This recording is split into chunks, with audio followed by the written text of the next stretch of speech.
Okay, friends, let's move to the next question and answer session for Foundation for Chapter 4.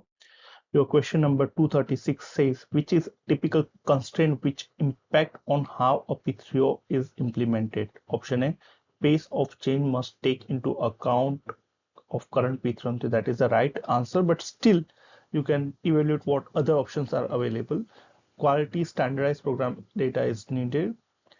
P3O assurance service must be independent, and P3O governance must align with existing corporate governance. So that is not a constraint. All these are a support function, not a constraint. So A would be the most correct answer. That is a constraint to implement the P3O. Yeah, that is the correct answer.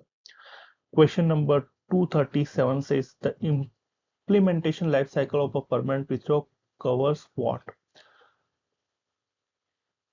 Implementation. So that is the keyword. Implementation is how you deliver the capabilities and realize the benefits. So still you know the right answer, but read the available option. A, close down the program, run office through a delivery, return staff members operational role, deliver capabilities and realize benefit. That is the implementation stuff. So D would be the correct answer.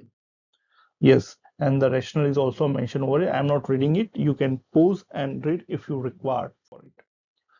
Okay, read question number 238. Which activity occurs as a part of identify process?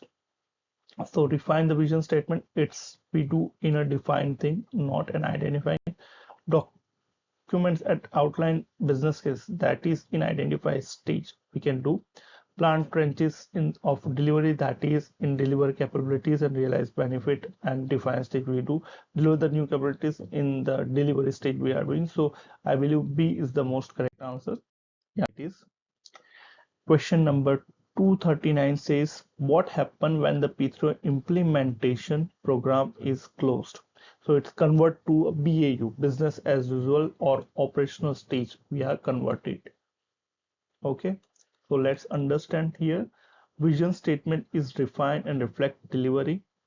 Blueprint is produced to document process. P3O capability become business as well. That is a correct answer. Risk to implement are captured. So C would be the most correct. And the justification is also mentioned over here. Let's move to the next question. Question number 240 says, which is a characteristic of vision statement for a P3O model? Links the P3O model to achieve the business goal. That is the correct answer. Describe the current state. No, it's describe the future state always. Define how it is not in that detail, and document detailed processes. It's not detailed, it's a very high level. So I believe A would be the most correct answer. Yeah, it is. And the rationale is also provided. You can pause and read if you want.